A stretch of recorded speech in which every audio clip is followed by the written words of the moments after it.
I'm Kat, an independent midwife from Wales. Welcome to the Mother of All podcasts, where nothing is off the table of discussion. If it leaks, cries, swears, screams, goes up, but doesn't stay up, we're talking about it. It's time to get raw and real. Your no BS guide to pregnancy, preconception, birth, adolescence, wet dreams, wet in the bed, coming home pissed. Who knows? Whatever. We're just going to talk about it. Life in parenting doesn't come with a manual. Well, not a decent one anyway. So let's just create a podcast. Welcome to the Mother of All podcasts. I don't even know where that comes from. Oh, that's good. That's good. That's not even in it. That's good. This is Alex. Today we're going to be talking about alcoholism, really, and life in, how it's affected your life, how you come out the other side. But first of all, just quickly introduce yourself. Hi, Kat. I'm Alex. Long-time friend of yours and your husband's. Best mate of Nathan's. Borderline gay at one point, if you remember. I was like, yeah, you like him more than me. You on about him or me? Yeah, him.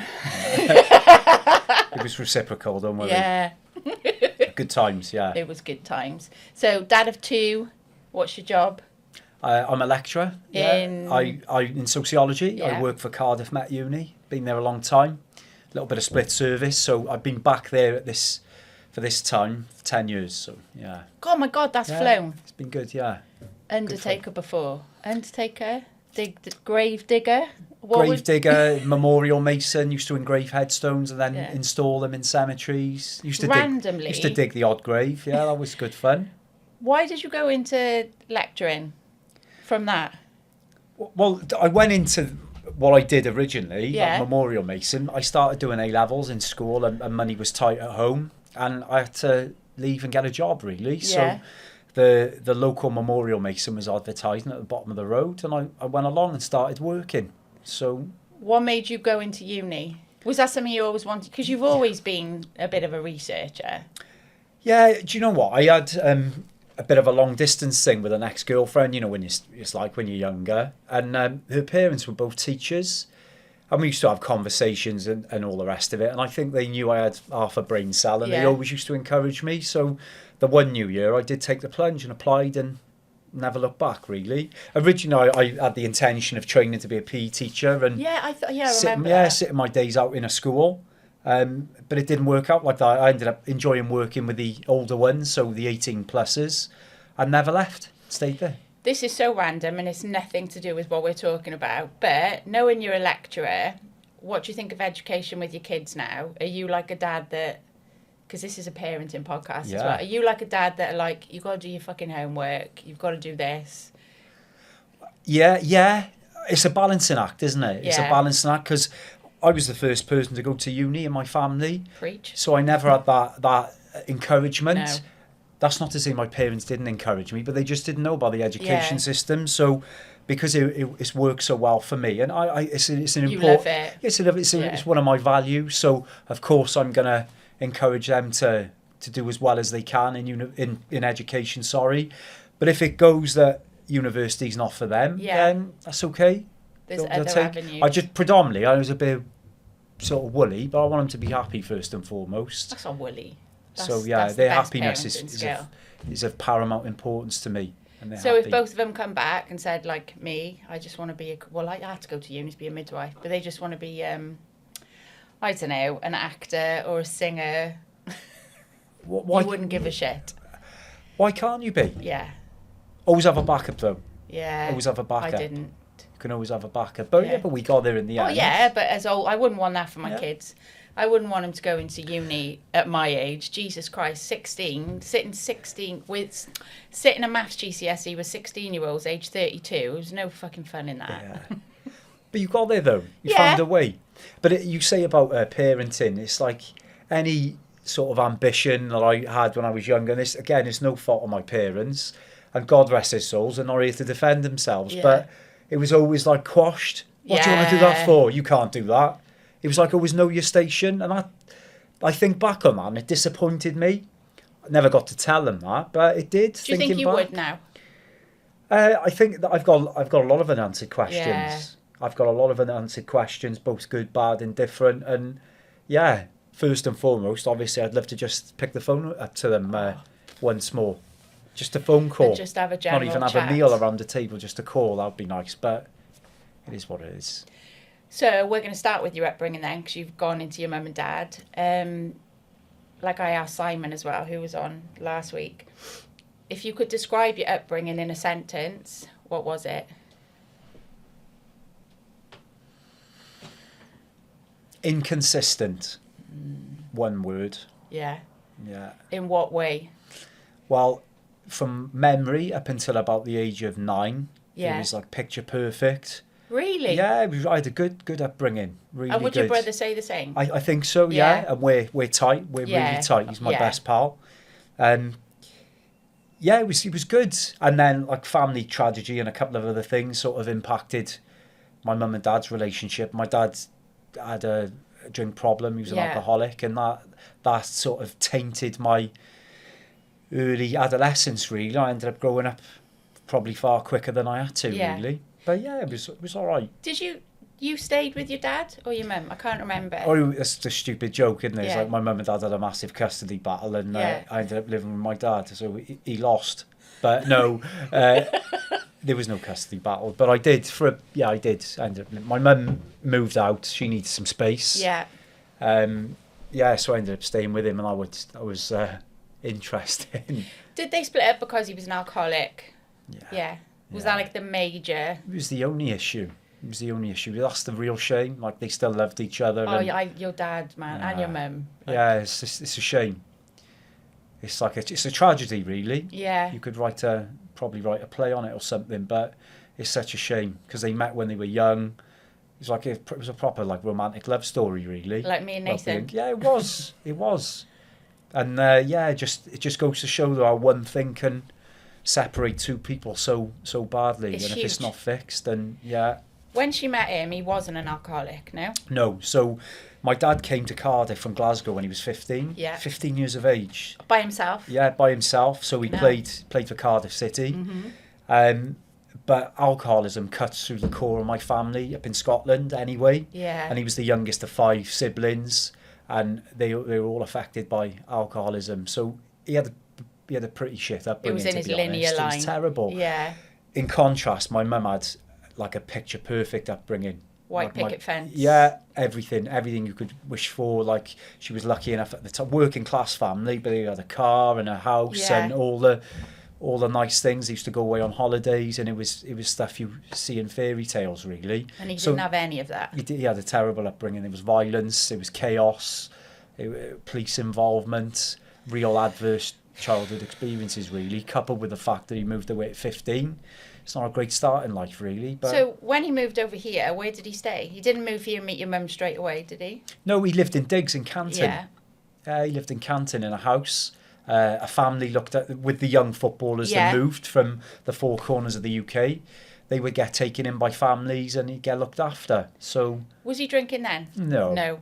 I don't think so. No. It wasn't part. He had his head down on becoming a footballer. Yeah. Do you think it all started when he quit football? A little bit, yeah. Yeah. Because I think that, like most walks of life, I think he became institutionalised. And Sports, man. Yeah, I think back, and he never coped with the transition out of football That's like Kellen now. because that's all he knew. Yeah. And dealing with, the football environment is very uncompromising. It's very much all in for each other, and it's harsh. The banter's there, And it's all men. camaraderie. It's male dominant. Yeah. Male dominant, I should say, full of machismo. But that's all he was used to. So when he's dealing with people from different walks of life and having to talk to women and maybe men that haven't been, he could never get his head around men that didn't like football. Like he was like, because he had nothing in common with them. yeah. Yeah, that transition's wild. Kellen, as you know, come home from Canada, and she skated since she was 3. So she's 22, and it's like, the fuck am I going to do now? So, and it is a biggie. So I can imagine, he's away from his family, and then football's gone. When did he meet your mum? I think he was about 19, well, they're the same age, so they were about 19, so he was young. Where? Yeah. In Canton. Yeah. Yeah, in Canton. Friends of friends type thing. And it went from there, really. Can you remember, was there like a defining moment or one moment in your life where you just thought, oh, my dad's a pisshead? Yeah, there were a few things. My mum did an outstanding job of trying to protect my brother and I, but there's only so much you can do. And when police are starting to bring him home and all the rest of it, but occasions were ruined and things like that, it starts... There's no getting away from it. There's no getting away from it. And it's just really sad because I grew up on an estate with loads of kids the same age as me. Estate. And they see it. And you become the subject of derision then. You have the piss taken out of you, and that's quite hard to deal with, but you get over it. No, don't brush it off. I said the same to Simon. It's part of who you are, and you went through that. Was he violent? Tried to be. Yeah. Just tried aggressive. To be, but my brother was on the receiving end of a couple of things when Ross moved out when he was 16, and I wasn't far behind him then. But he tried to be, but I grew up quite quickly. I was able to sort of manage him then. So there were a few times I had to sort of separate him and my mum type thing. But so skip forward. Obviously, your mum and dad passed away. Quite close together, wasn't it? How many years apart? 3. Wow. 3, yeah. When did you... Do you know what? I've been dreading asking you this, and I don't know why. When did you wake up and think, I'm an alcoholic? Before they both died, to be honest. No way. Yeah. I had long-standing battles with it, really. Yeah. That would never have... I think because of our friendship group and how we all love to party and things like that, I don't think anybody would have thought it back then. But that suited my narrative, didn't it? Because everyone was doing the same thing. Yeah.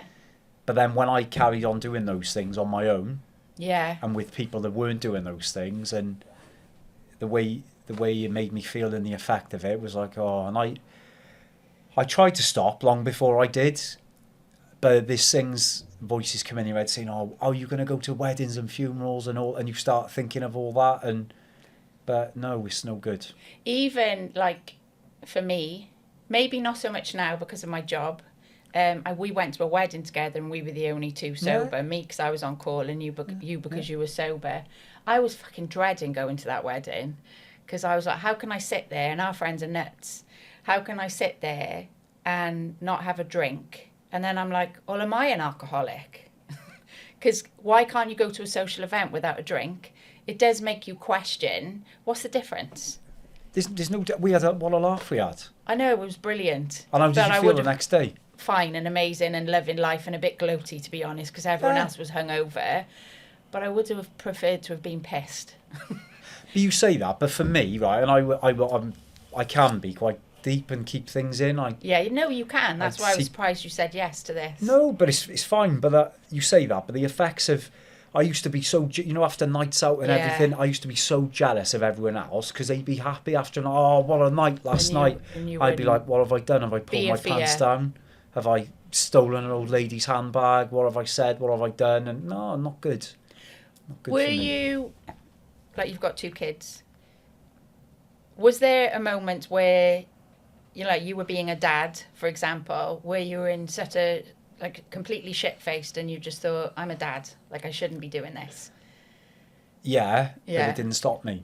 And that's the problematic side of it, isn't there? There were a couple of times, so, I think back on that now and I've had to repair that and try and put it right, and it's embarrassing, it fills me with sadness, really, but you can't change the past, can you? And it's my commitment to Zach and Amelie now is like a living amends and giving them the best that I can every day. Sorry. That's all right. All about me? No, not at all. No, not at all. Do they remember it? Amelie does and Zach does. And you talk quite openly to him though, don't you? You've got a great relationship. And he's like my little best mate, really, because it's another thing. I'm not on here to hammer my parents. Bloody hell, I love them so much, and they were amazing. I wouldn't want any other parents. I do want to say you spoke about them like this when they were alive, though. Do you know when they say, when people are dead, we always talk kind about the dead? This isn't because they're dead. you were very open about how much you loved your parents when they were here. So, like, in spite of give everything, yourself then grace. that's so Exactly. and you know, my brother and I have turned out okay. We're not perfect, far from it, but none of us are. but that's credit to them. Yeah. They still had strong values and all the good stuff. Far Yeah. outweighs the little gripes that I have, but that's just opinion based. Just because I, but then there's a wider point here, and that's that I want to take all the good things that my mum and dad did for me and Ross and Give them to pass your them kids. on, because parenting's hereditary, right? Isn't it?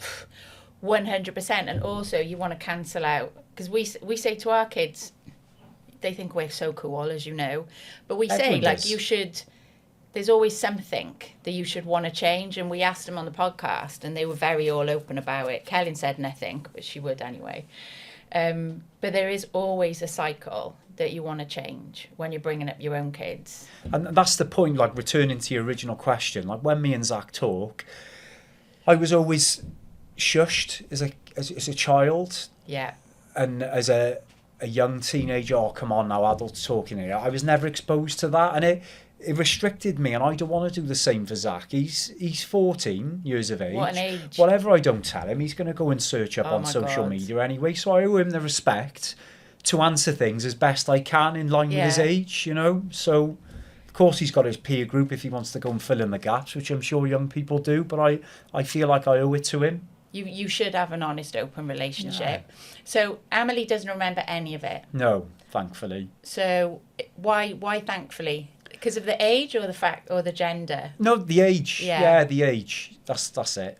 So does she talk about it? Does yeah, she know? Yeah, she knows that I don't drink, and she knows Yeah. why that Does I don't she? drink. Yeah, so in the early days it was all like, oh, and if I meet someone Yeah. in a social event, they're like, oh, I don't drink, and it's always a raised eyebrow. And So it's the like, kids oh. say that. No, the kids don't say that, Yeah. but in the early days, Emily's like, why don't you drink alcohol, Dad? It's like, Yeah. oh, I just used up all my vouchers. And home. how Like, old was she then? 4 or 5. And they're so, asking yeah. then. It's such a big part of life. But I don't want to stop her asking No, questions. not at all. Like, And ask- you want to yeah. normalise it because I had one of my best friends.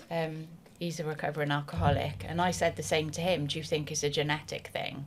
So because there's so much research out there, isn't there, to say that it is or there isn't.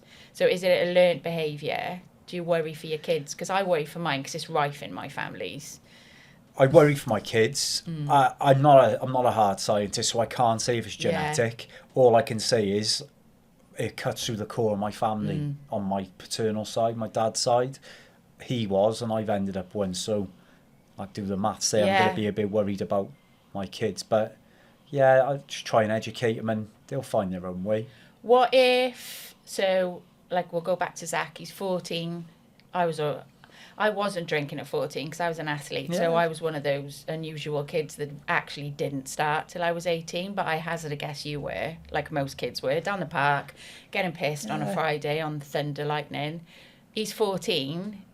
What would you do if he wanted to dabble, if you found out? It's a hard one.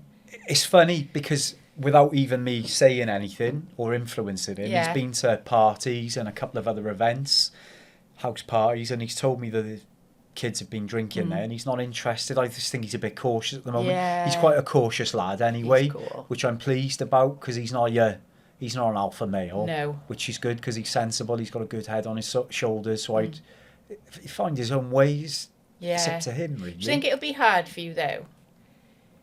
Because it's a I don't normal know. behaviour for a Yeah, of child to go out and course. get pissed with their mates. Have you thought about it? No, because because of his. Because of maybe his I demeanour. should. You Yeah. tell him. Because I'm just like, we've been through it with 3 Yeah. of ours, and it's a fine line of, are they just carrying on their social behaviour, or are they a borderline pisshead? And it's, it's like, you've got a history with alcoholism.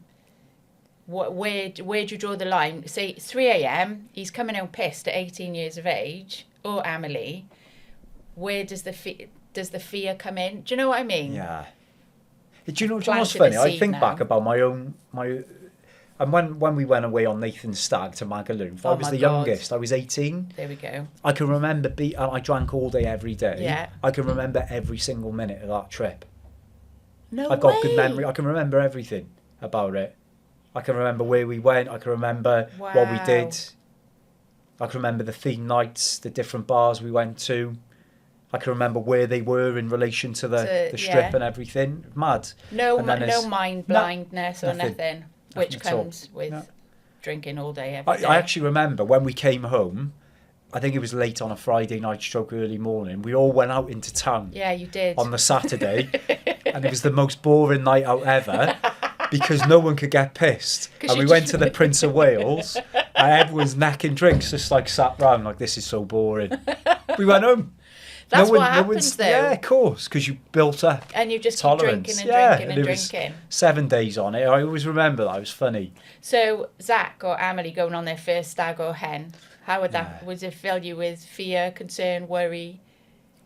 You are such a different person. Like you're still Alex, but you know, we met partying. Yeah, I know. So I'm like trying to imagine you as a dad, having gone through what you've gone through, allowing them to be free and not put your own concerns on them.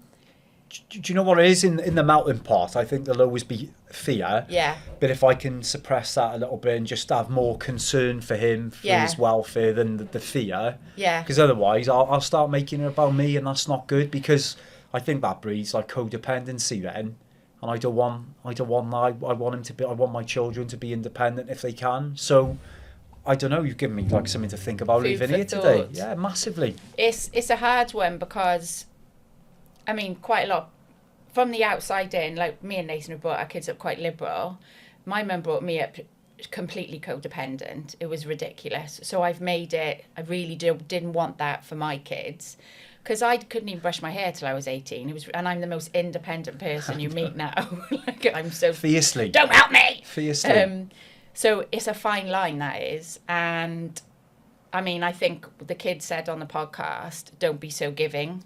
And Nathan said, is like, because I'm like, what's the one parenting trait that you would change about me? And it's, you've got to let them fly. And even though I think I do, if to ask them, I'm still a bit of a smother mother. It is a fine line. It's a hard one. And I always ask it to parents. It's the one thing you should never comment on is how other people parent, because it's fucking hard. Of course it is. There's no rule book, is there? It's so hard. And like live and let live. It's like, we can all have our little laughs and all that behind closed doors about how everyone else does it. But it's fine. Like keep an open mind. Yeah. It's like everyone's got their own story and parenting's hard. It's really hard. It's a killer. But it's the most rewarding. Oh my God, it's what I'm meant to be. They're my best invention. They're the best. I love that invention. Best investment of my time and effort I've ever had. You've got to keep going for them, that's why. So, you realise you were an alcoholic. What was the turning point? I know you said you had many, but like you must have gone to the depths of despair and then one day it was like, I'm fucked. It was the death of my parents. Like, I don't want to lower the tone of the podcast. No, it's fine. No, that's what it's about. Yeah, like bereavement, massive turning point. My mum died of cancer. Yeah. So Ross and I were having to nurse her through that, and that was tough. And my drinking skyrocketed in that period then. Did Ross notice? No, because Ross likes a drink as well, so I was clever. Yeah. If we were going out to chat about things, it would be over a drink type thing. So when you manufacture situations to suit what you want to do, and lots of it was done at home as well, behind closed doors. So really, even then? Yeah, massively hidden. And even towards the end, it was all on my own, like it's real sad stuff. But yeah, managing that period of three years, and then I actually stopped drinking 8 months after my dad died. After he died, I was like, oh my God, I'm on my own now, type thing. What do I do now? Did you feel like an orphan? Yeah, just like, you just feel so... Yeah. I as a grown man with 2 kids, and I was married at the time as well, I'd never felt so alone in all my life. Oh my God. I've never felt loneliness like it. Do you know, that's so sad, but do you know what's beautiful? Oh, fucking hell, why am I going to cry again? Is you had a chaotic upbringing, as you said, but you loved them so much that them going made you lonely. Like you said, credit to them that they still made you feel you had that connection with them. I think a lot of kids who are brought up in an environment like that don't. and that's something like you can hold on to. That's wild. And I after they died, I was full of resentments and stuff, because you're taking your kids to school and you're seeing like grandparents everywhere picking up. You're like, why isn't that me type thing? I've missed that. And ultimately now I'm okay. You never get over it. You just get better at dealing with it. I'll never get over it. And I know, like, I'm not the only one. I'm not the first person. I certainly won't be the last. So I don't want to make it all. Yeah, I know, but you just get better at dealing with it. But what saddens me the most is for Zach and Amelie, because they've only got a nan left. They've only had one grandparent for most of their lives, so they've missed out. So I try and me and their mum try and backfill where we can. Then grandparents are such a big part of kids' lives. I mean, I had a great relationship with my grandparents. Again, another thing, my dad's parents died before I was born. He was only 19, 20 when they both died. This is literally like history repeating itself. I'm surprised you've asked me on, because everyone I know ends up dying. July. I'm glad you've had me on in June. July's the month. So don't have me on in July. Yeah. So everyone... Sorry, that's an in-joke between me and my brother. But, yeah, June's okay. So we need to get this out before July. Yeah, get it out. So crazy. Oh, what are you like? So the day you went for help, what was it? And was that the first time, or was that the only time? So you relapsed? I was trying different things before I actually stopped, because I knew the game was up. I went to see a hypnotherapist to try and like temper it and manage it and manage drinking. In your head, sorry for bumping it in, were you like, oh, I'll just get to a place where I can have 2 or 3 a day? Or because you don't want to stop. It's anything but. But I think back now, I just speak for me. Yeah. If I'm having to try different things, or not drink on certain days, or not drink certain drinks, whatever, it's not good. You're all or nothing. Yeah. You're completely my personality. Yeah. So hypnotism. I went to see a hypnotist. Didn't work. No at good. all. No, it was terrible. The one day I went to see her, and there was a pub over the road. I thought I'll go and try it out. I had 2 drinks in the pub and then went home and got pissed that night. Didn't work. Were you secretly drinking at home then when the kids were there? Yeah. You must have hated yourself. I know you as a person. Horrible.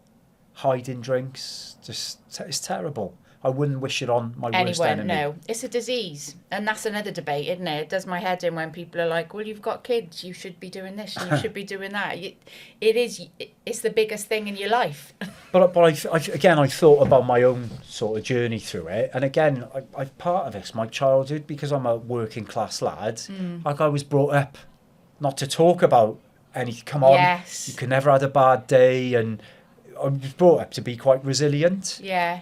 Come on, roll your sleeves up now. There's nothing wrong with you. Get out there, get out in the big wide world. But then, again, when they went, I didn't have the tools to deal with it, because we'd never spoken about it before. So again, that was, it's important you talk about things. And have you and your brother become closer because of this? We were always mega close. Like, he's my best pal, but it did bring us together even more. And we look back on the fondness of it now, and it's all.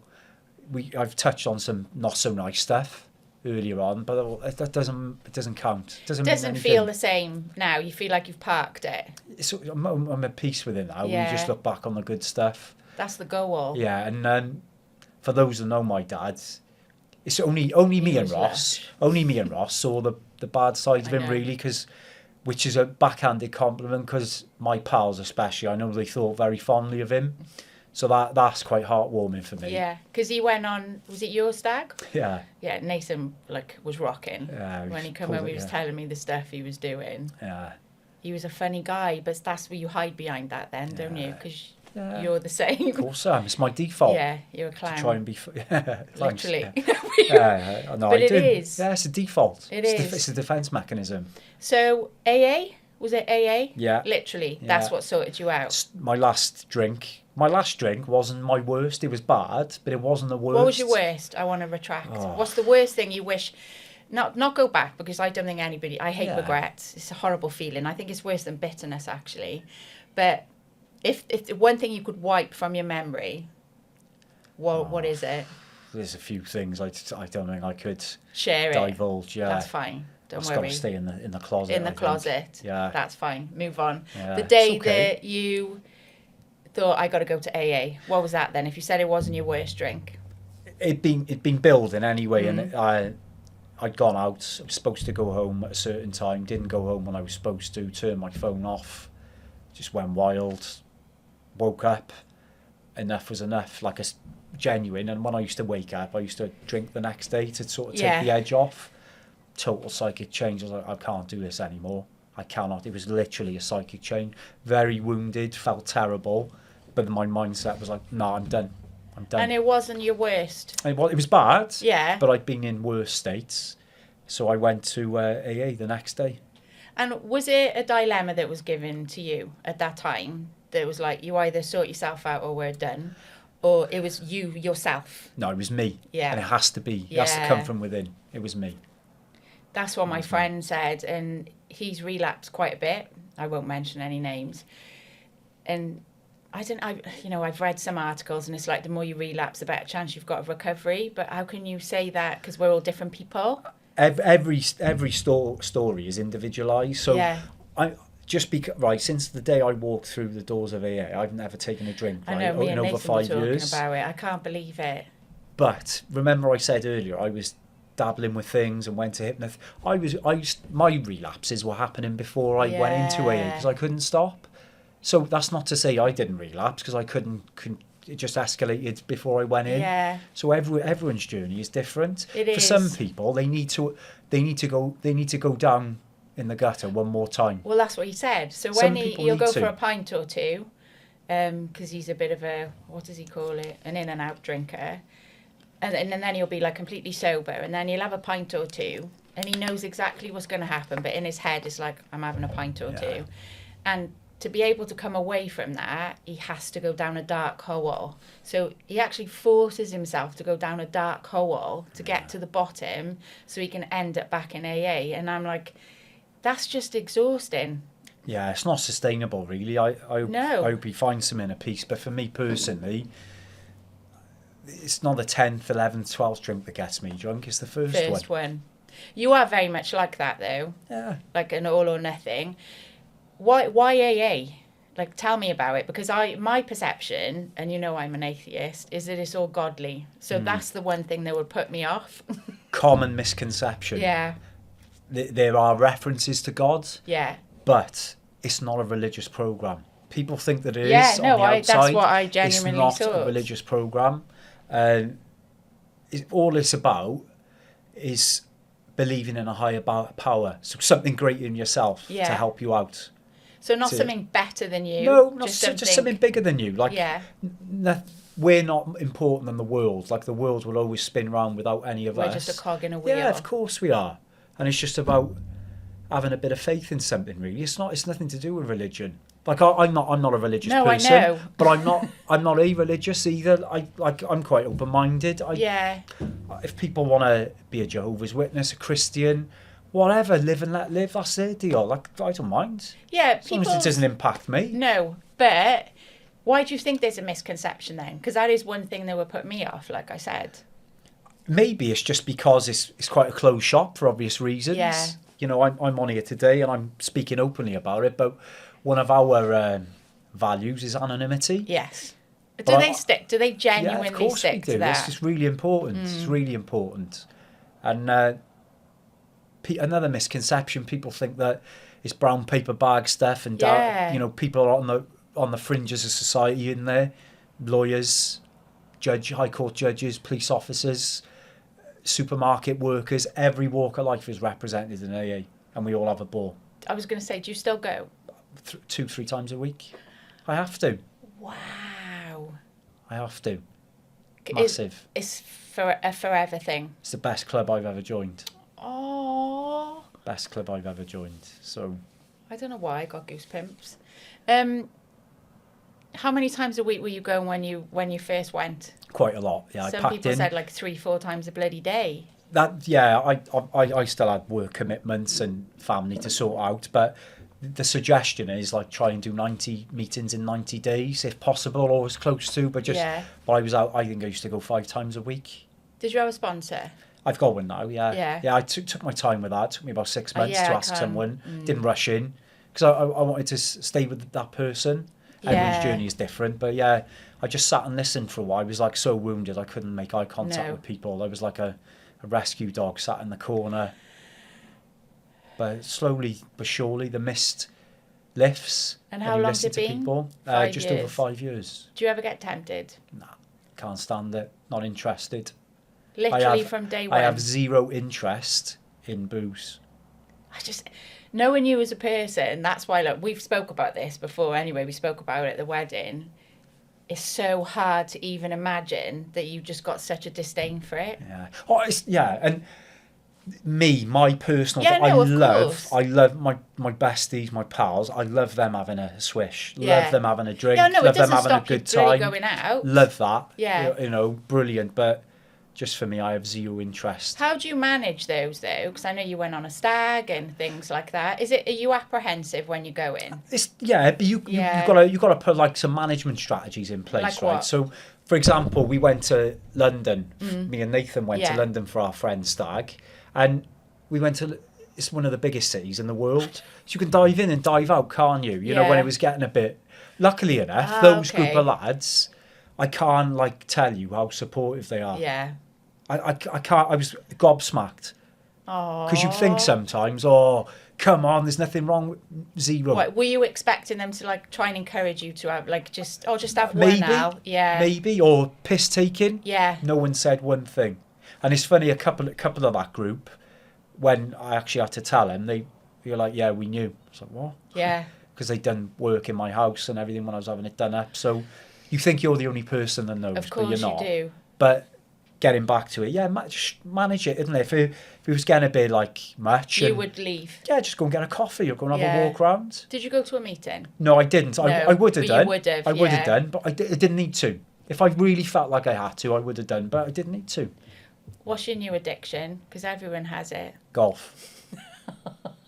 You're such a wanker. Golf. Like Nathan, it's such a boring fucking hobby. And more recently, I've moved house, is folding things. Honestly, t-shirts, shorts, towels. I can fold towels like a spa. Honestly. Living Well Health Club.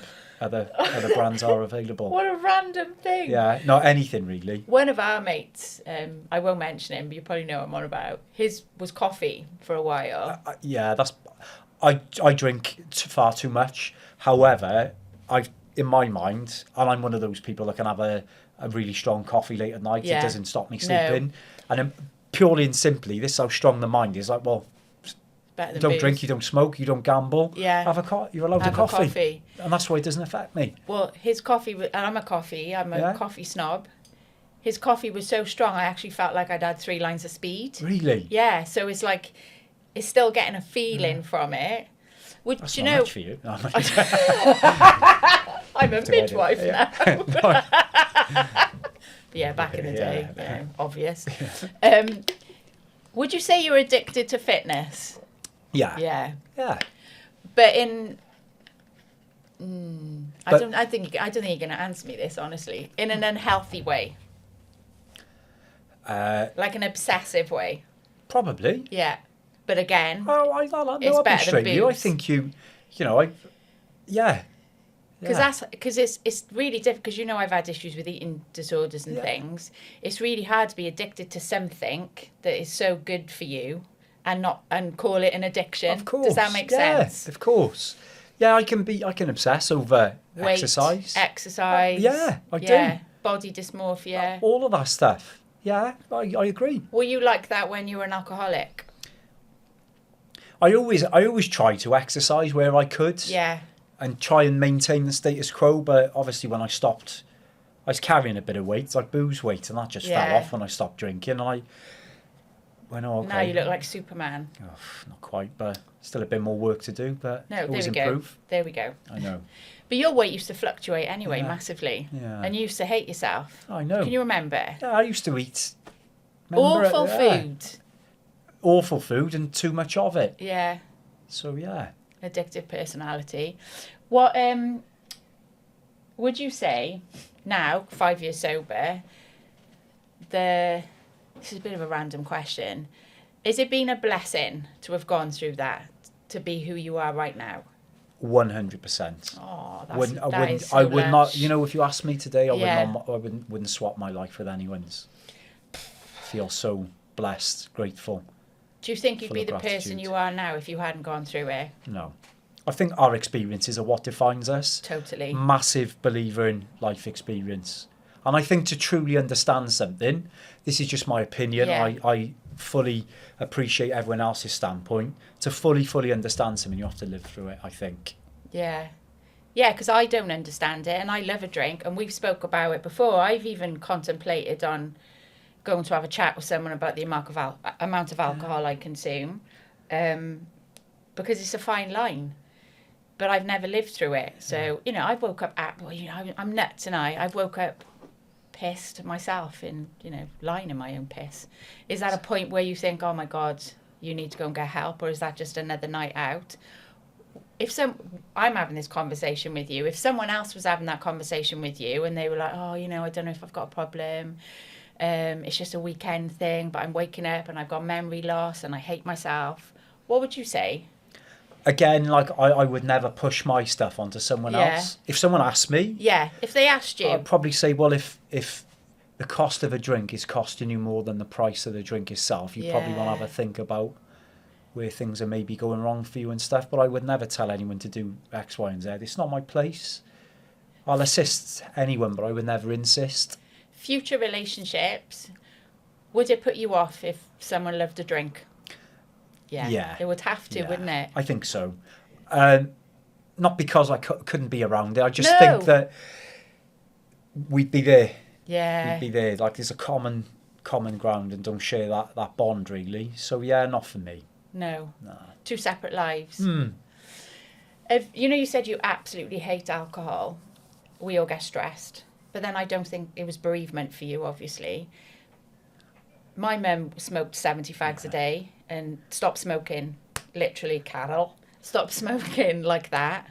But every time she's stressed or something, she craves a fag because that was her relief. You don't get that. No. So what is that? What is that then? How do I manage it? Yeah. So I'll go for a walk. Yeah. Yeah, like big, massive, like you say about exercise, but one of the good, I found it works for me. Oh, is I'm like obsessed. I love big it. well-being. Yeah. So chuck a podcast on and go and have a walk, have a cup of coffee.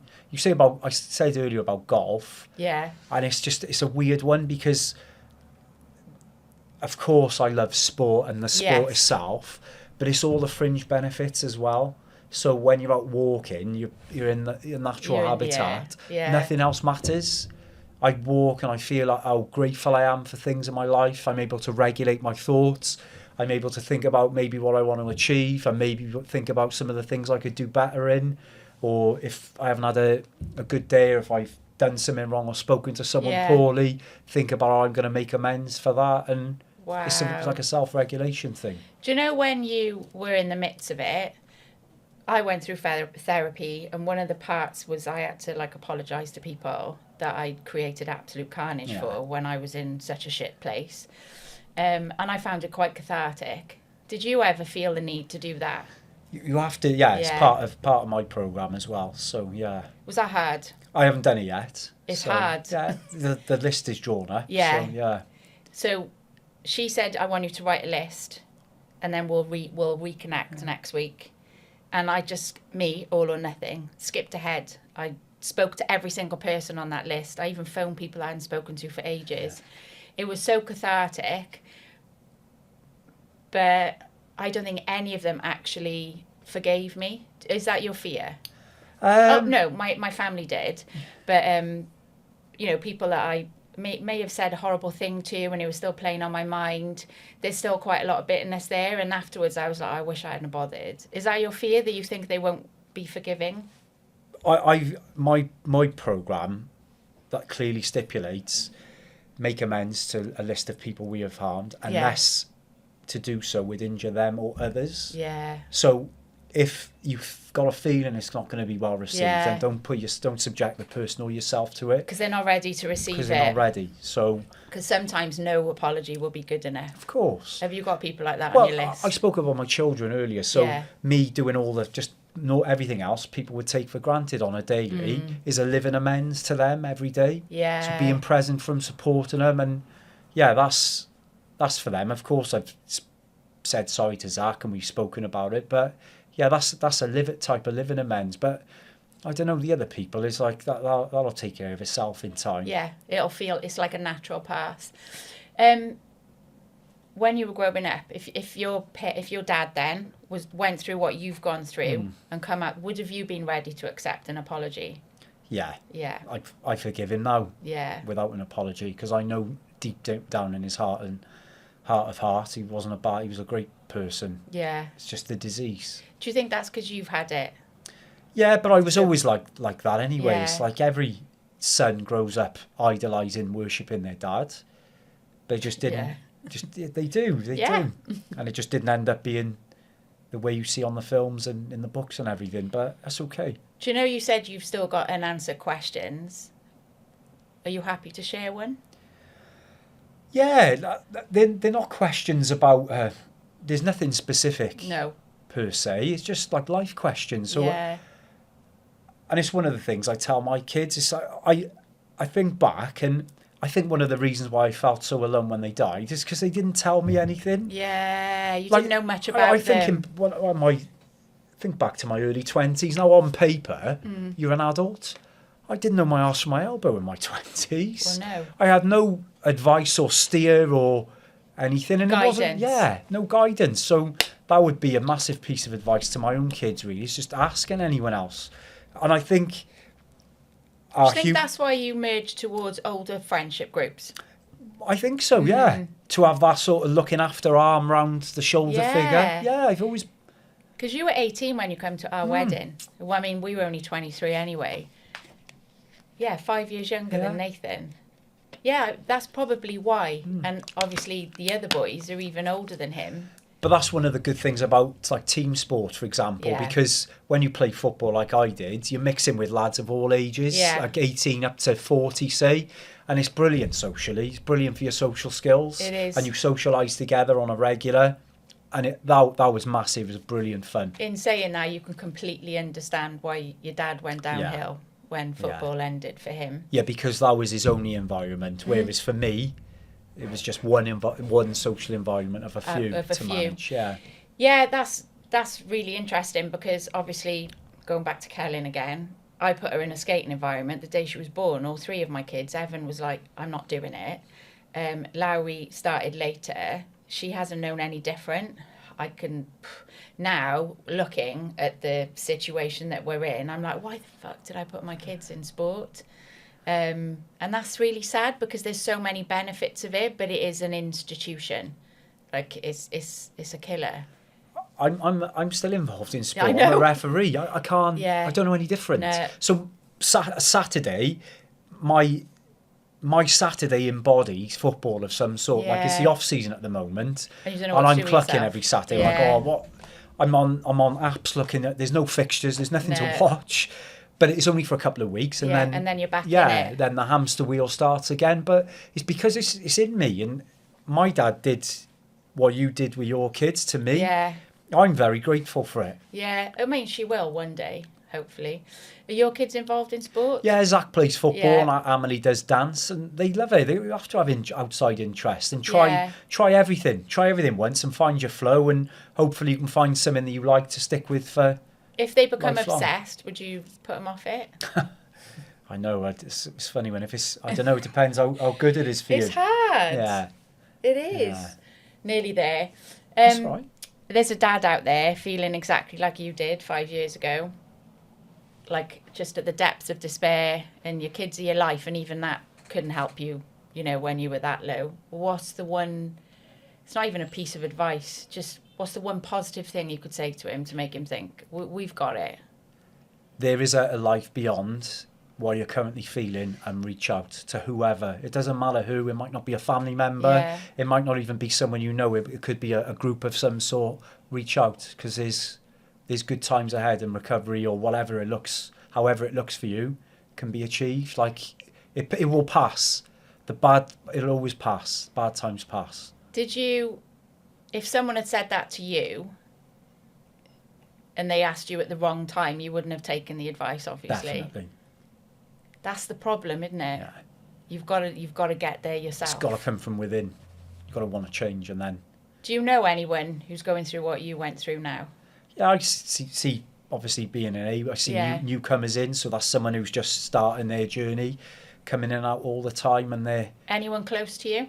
No one close to me. Do you think that'll be hard if that does happen? Yeah, it would be hard. Because it's an emotional attachment. But my cousins and aunties and uncles are in, well, it's just cousins now, because the aunties and uncles have all passed away, but they've been in recovery far longer than I have. Really? So, yeah. Relapsing? So, no. So my auntie was the last of the 5 siblings. She died 2 years ago. Yeah. And she was sober for 43 years. Oh my God. Yeah. Inspirational, really. That is nuts. Would you call yourself an alcoholic? Yeah. Now, sat here. Yeah. It's proud. a forever thing. Forever thing. And it's you're not proud temporary. to say proud. that. I just very proud. It. No, I don't love it that you're an alcoholic, No. but that you're like, I'm not an alcoholic, because that's just complete denial, isn't it? You could say that about any kind, like eating disorders. I'm hands up. ED. We like a label as humans, don't we? We like to label ourselves. We like to put ourselves in camps. That's okay, though. It's a blanket. It's like a comfort blanket. Yeah. And you've got loads, as everyone have, but what's a defining moment in your life? I think probably choosing, and this supersedes the death of my parents. I don't want to keep going on about that, but it was important. But for me personally, the decision to go to university, really. Really? Yeah, because it totally changed my pathway in life and what I ended up doing and who I ended up meeting and all the rest of it. Game changer for me. Was that on the back of them then, do you think? Back of... Like your parents dying, is that why you can now pinpoint it as a defining moment, you going to uni? Or was there something that happened that made you think, I've got to change the cycle of my life? No, I think, I wanted to change for me. I just thought there was something more out there. Not better, because that's devaluing what I was doing. Yeah. And it's not about and that. your upbringing, and you something don't want to different. do that. And I always wanted to go through education and finish it.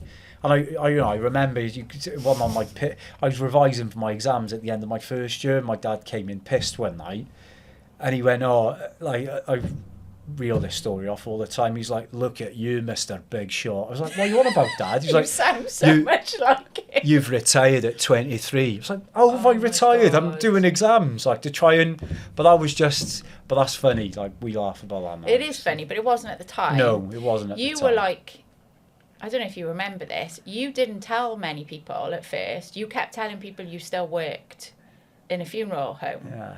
Because it's like you were embarrassed. I felt like that because my family would never have gone to uni. And that's really sad. But again, it's probably because it was never really encouraged. Yeah, of course. Growing up. Like, why would you tell someone you were going to uni? I don't know if you were, but that's... Yeah, I was really, because I didn't want anyone to think bad of me.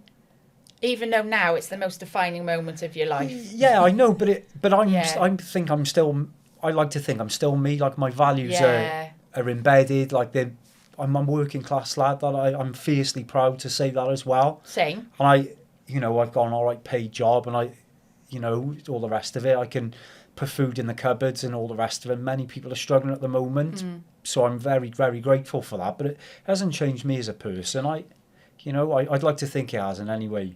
No, that's not important at all. to me. Yeah. It was just like mainly to note that when you're brought up in an environment because I didn't, I wasn't pushed into education or anything, and sadly we haven't pushed our kids, not sadly because I think it's shit, but that's not how our kids have been brought up.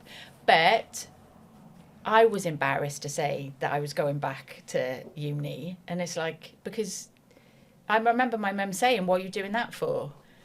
And it's like, wow, I never thought of it till you brought it up. Well, it's like my dad, and I know a little bit more about this stuff now because it's one of the areas that I research and things, social class, and it's kind of like, I don't know, my dad thought I was thinking I was getting above my station because I was the first person same. in university, and I was defecting, and I was trying to make some, who do you think you are type thing, you're going to leave us and you're going to become one of them and us feed them. And it was interesting dynamic. I don't know who it was. It wouldn't be Gary Brecker because I can't stand him. He's a knob. Anyway, there's like different types of parents, and then you yourself, without even realising it, from the age of 0 to 7, you're brought up in a category where you come from a family where one parent is jealous of you, which is bonkers. So then you become the quiet person, and you don't really want to celebrate any kind of achievements that don't align with their beliefs. That's 100% you. And he probably wasn't jealous. It was just the unknown. But I think, again, like, because of my dad's alcoholism, like, a couple of birthdays were spoiled when I was a kid. And I can't stand my birthday. I feel worse on my birthday than I do a normal day. And it's just in you, isn't it? It's just, I honestly, and it goes under the radar every year. Like, when's my birthday? I haven't got a clue. Yeah, and I love celebrating I birthdays. know. Good. No one knows. What about your kids' birthdays? Love that. Yeah. Love everyone else's. See, you just flip I'll go along. You know, yours and Nathan's. Was he a silver wed? No, he's silver. Yeah. Yeah. Brilliant. Love a party. Love coming along. But just not my for own. you. Nah. No celebration. Yeah, that's definitely implanted in you. Yeah. I don't know why. I maybe need to work on it, but I just think it's self-indulgent. You should let people celebrate you. Yeah. Especially your kids. Like, it's Father's Day on Sunday, which I'm sure you're dreading for 2 reasons. Yeah. 1, it's about you, and 2, it's about your dad. Yeah. But for your kids, it's really, like, take it from me, it's really important that you allow them to, like, celebrate you as a person. I can see the discomfort in your face even talking about it. I've already arranged this, already taken care of. It's going to be very low-key. Because it's like, when they're young, I've got to make, because I'm a single parent, I've got to make the effort to make them feel good. And you don't even want to bloody do it anyway. I don't want to do it. And then I couple with the fact that I just want to go and have a coffee and sit with my dad at the cemetery and have a chat to him for however that looks like. Yeah. And just have a low-key day, and just, it'll come and go, and as soon as Monday morning comes, it's normal service resumed. You need to work on that. Probably. For them. I think so. Because when they're older and they want to spend time on those days, especially for your birthday, like, you probably couldn't think of anything worse than a surprise party. Oh my God. I jump out the window now. But they might just want to do it. Okay. So work on it. No, what would you, if you could go back and tell your younger self something, what would it be? Ask for advice. Ask for advice. That's a biggie for you, isn't it? Massively. 'Cause you didn't have Ask for advice. And it's not even tell me what to do. Just tell me how it was for you. I like that. Tell me how it was for you, and trial and error. Learn from it. Trial and error. So ask for advice. Because I was pissing in the wind for a long time. And you just find I got there in the end, and I'm not great at life, but I'm better than I was type of thing. But we're learning. We're always learning. Oh, every day. The day you think you made it, you're going to trip yourself up very quickly. So no, weirdly, Nathan said that. You're like twins.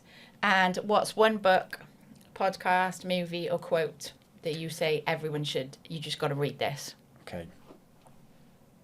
Great question. Great question. Should we start with a book? Yeah. The best book I've ever read, and I've read loads, is Think Big and Grow Rich by Napoleon Hill. Yeah. Why? It probably is. A lot of the writers think it's about making millions, and I was going to say it is about making money. Okay. But if you read between the lines, it's about growth and personal development. Okay. And basically telling yourself you can achieve anything you want to in life. So put your positive vibes out into the universe, and anything's achievable. Like manifestation? A bit of that. Lots of these things overlap. Yeah. And they present themselves in different ways. Yeah, I've read Manifest as well. It's a good book, but Think Big and Grow Rich is brilliant. Think Big and Grow, and it's not about money. Hill. Lots of the examples in there. I suppose it's any way you can perceive it, though, of course it is. Of course it is. The central underpinning to it is about making money, and lots of the examples in there are related to business people who've become very successful. Yeah. But take the money out of it. It's about being successful, however success is defined by you. Why do you think people get uncomfortable talking about money? Because I did then. That's why I was like, I do as well. I can't, because... And then again, this is a great saying, isn't it? People say, oh, money's the root of all evil, but that's not the full saying. The full saying is the love of money is the root of all evil. I didn't know that. Because it causes problems, doesn't it? Oh, yeah, it's huge. It causes problems. Massive problems. It causes problems for people. So is that a quote that you would live by then? I think so. The love of money is the root of all evil. I think so, yeah. What, Podcast, sorry. Yeah, go on. This is a geeky thing, but I listen to Thinking Aloud. It's a Radio 4 podcast. Nathan does as well. It's brilliant. I think Evan does. Yeah. That's for work purposes, but it's good on the... I haven't It's good listened work to fodder it. for when I'm out walking and stuff. Why? Because it's linked to the work, that my day job. Okay. And sort of the big hitters in sociology will go on and talk about their recent work. Yeah. And then off the back of that, then I'll go and download their writing. If like a lay person is it for them as well? It's for everyone. Yeah. It's for everyone. What about film? A film that you would just constantly watch? That's what a question that is. That is a brilliant question. Mine's Coach Carter. Is it? Yeah. It depends, because there's certain films I'll watch over and over again because they remind me of childhood. Yeah. Then of define them. It's like a song, isn't it? Yeah, it's the we same. attach songs to experiences and things. Do you know what film really gets me? What? It's Planes, Trains and Automobiles. What? Do you know why? Why? Because there's a sad bit at the end. Del Griffith makes out he's this big time salesperson, and then Neil Page, who's Steve Martin, works out that he's not who he says he is, and it wasn't adding up, and he goes back and you feel and he sorry says, for him. I haven't had a home, and I haven't got a home, and my wife's been dead for 8 years, and it's like, oh my god, I'm not crying, you are. It's one of them moments. Does it make you cry? Yeah, it does. Never seen you cry. I know. Ever. A lot of people say that. What, do you find it hard? Do you not like crying? No, just... In private? Classic Alex. Yeah. Yeah. Hit backstage self, isn't it? Yeah. Doing the backstage. When was the last time, I said these are the last questions, this one is, when was the last time you cried and why? I don't know. I'm a crier, and I've cried fucking twice on here. It's all right. So it's hard for me when people can't express. That's why I'm asking. I really don't know. Do you see it as a sign of weakness? Not at all. No. Not at all. No. Not at all. I just can't force yourself to cry. And again, like I think about my parents' funerals as well. I know. It's not a sign of weakness, but I just wanted to come across as strong on those days, and I wanted to be joyous as well. It was though. Because I think the behaviour breeds behaviour as well, and of course they were heavily tinged with sadness, but I wanted people to come along and have a good time.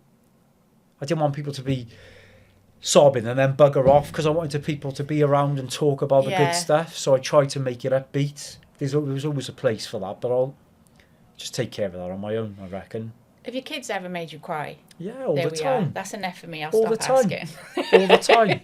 Yeah, Normally through proudness, really. Yeah, because I think it's not just an emotion of sadness. Of crying. course not. No, I know. It's a cathartic thing. Of course it is. Yeah. And again, I'm always working on this stuff as well. Like you've got to experience the full range of emotions, because if you suppress one, and you have got to. Yeah. No, I mean you have. Yeah. Well, I know, getting there. No, you have. Like 6 years ago, like when I remember Nathan telling me, and we'll end here, or Alex has rung me. Oh, why am I going to cry again? This is so stupid. You're going to fucking have to edit loads of this. Alex has rung me, and he's basically said he's an alcoholic. He's going into treatment, and that must have been such a big thing for you. Not just him. You probably would have rung quite a few people. And I was like, what? Like, I think it's because of our friendship group. So I was absolutely gobsmacked, but he wasn't. I can remember that phone call like it was yesterday. Can you? Yeah. Yeah. I remember saying to you didn't. I remember saying to him, one hand, what a guy, like to ring you, and he was so grateful that you picked up the phone to him. Because I think if you're a friend, you want to be that person. If it was Nathan, you would want to be the person that he rings. I think it's really important. You know, friends as well, and I'm this is something that I will be putting right. Like friendships, you have to invest in. Oh, it's so hard. Have to invest in. Life is busy, and it's been a turbulent few years for me personally, and I'm going to be putting a lot of work in now. However, and there's a massive however, the true test of friendship is when you pick up the phone after not speaking for a while and you just pick up where you left off. And Nathan does every time. Every time. Well, when I text you about this podcast, you rang him straight away and you said, oh, his fingers. And I was like, oh my God, I've just messaged him. Yeah. And I'd missed a call from him, actually, that I hadn't returned. So, yeah. Is that a trait? Is that sometimes do you think I can't speak today? I don't know. Maybe it's an Alex thing. Or no, sometimes, like with friends, if I got the kids in the car, like it's for not prying ears, should we say? So I just, if I'm in the car, whatever, it's just a bit difficult sometimes. But going forward, you're going to work on your friendship. Absolutely. Cool. Thank you so much. Thanks for having me. I was quite nervous asking you, and I don't know why, because you're an open book. But I asked someone else as well, as you know, and they just weren't quite ready, and you clearly are. What's next for Alex? Always got goals with work, work-related goals. Think I'm going to be a professional golfer one day. That's not going to happen. Why not? No, don't say it and then dumb it down. I just enjoy it. And then my life, I lead a very simple life. To comprise of several pillars. So it's obviously family, work, and then leisure, however that looks. Reffing, golf, football. I'm going to aim for that. Exercise. I've got about 16 pillars in mine. That's okay. Yeah, I'll get there.